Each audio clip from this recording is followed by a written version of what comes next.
What's going on, everyone? So, it was always Deandre Ayton. Lakers ended up signing Deandre Ayton to be their potential franchise center. I mean, if it works out, talking about a guy that could be here for 6 to 8 years alongside Luka Doncic.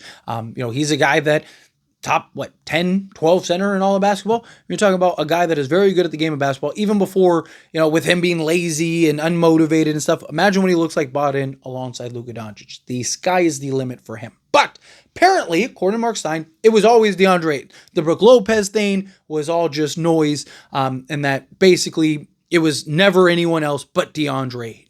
So let's go over this report and talk about what Mark Stein said, and then we'll touch on it. And there was somebody else that chimed in also, and I'll touch on that here in a moment too. But NBA insider Mark Stein reports the Lakers appeared to have their sights set on Ayton from the onset of free agency. So basically, from the moment free agency started, the Los Angeles Lakers had their sights set on Deandre Ayton. So I believe that Deandre Ayton was the Lakers' top target among centers from the first minute of free agency.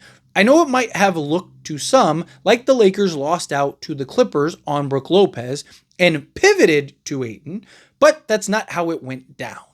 Ayton and the Trailblazers came to terms on a buyout agreement on the day before free agency officially began, and the 7-footer was instantly regarded by numerous interested teams as a virtual lock to land with the Lakers. So, again, according to Mark Stein, the Lakers it was always Deandre Ayton. That everybody knew Deandre Ayton was going to the Lakers, that the Lakers knew Deandre Ayton was coming. And look, I talked about this previously, I'm sure that they know type thing, let's be patient. When we got the news, I was like, I'm very confident DeAndre Ayton's coming to the Lakers. Makes the most sense, right? I didn't know. I was not an insider. It's just, it made the most sense. I don't think it took a rocket scientist to figure out DeAndre Ayton's going to the Lakers. It made the most sense for him, especially saw it alongside Luka. He needs to rebrand his image, rebrand his career, right?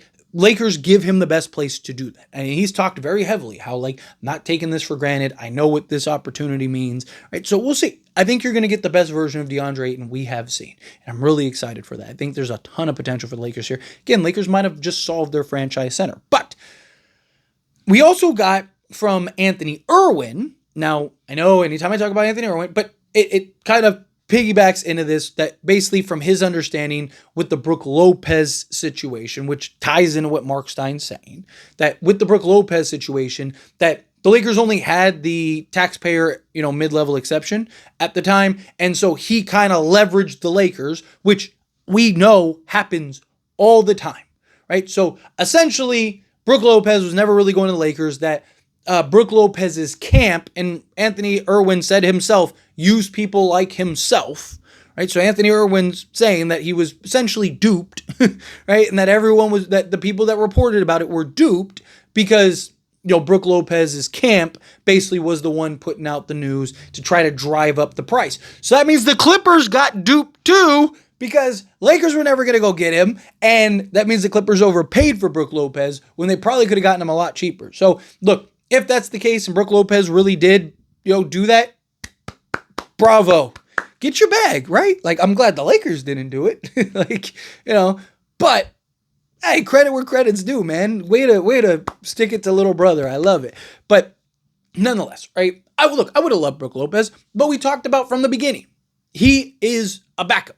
Him as our starter, that's a problem, right?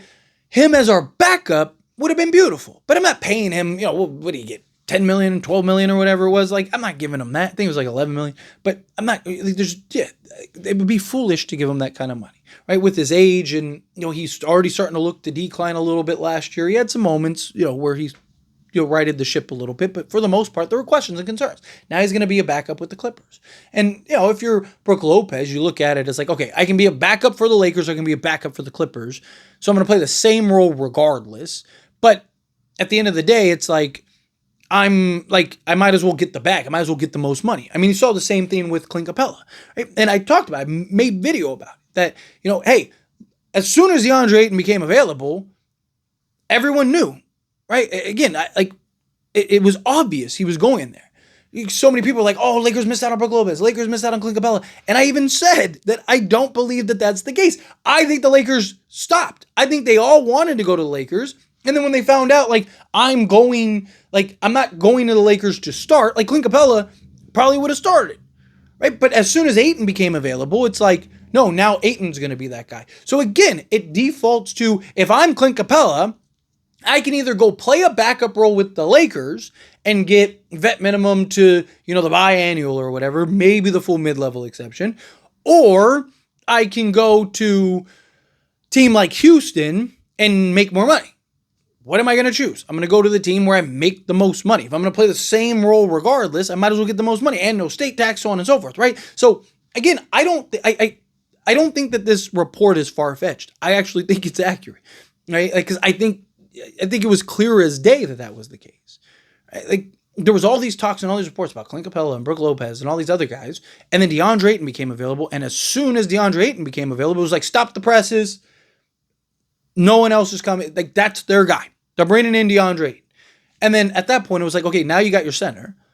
So what's next, right? And I still would prefer a better backup.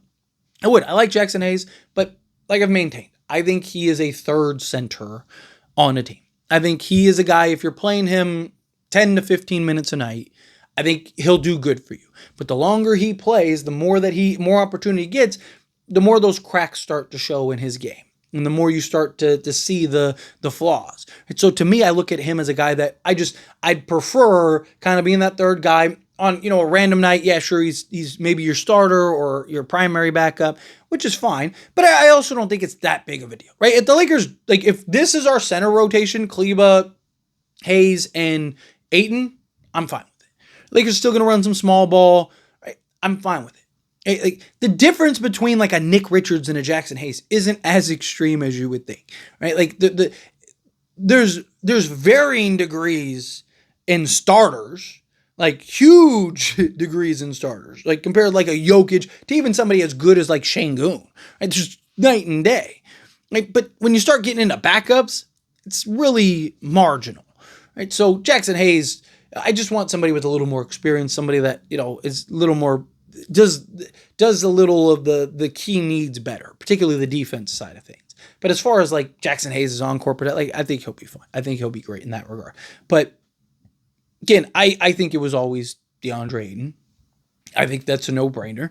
I don't think that there's any other alternative, right? Again, we talked about it. He was the best option, even via trade. People wanted the Lakers to go trade for Deandre Ayton, and you got him for free.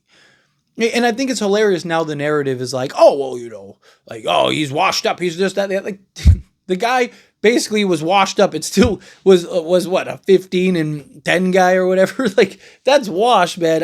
Sign me up for that. And that was on a bad Portland. Imagine what he is with Luka, right? He's at least I don't think he's going to be like a 25 guy, at least with as long as LeBron and Reeves and everybody are on the court. But I do think Ayton is 15-10 at least on like insane efficiency.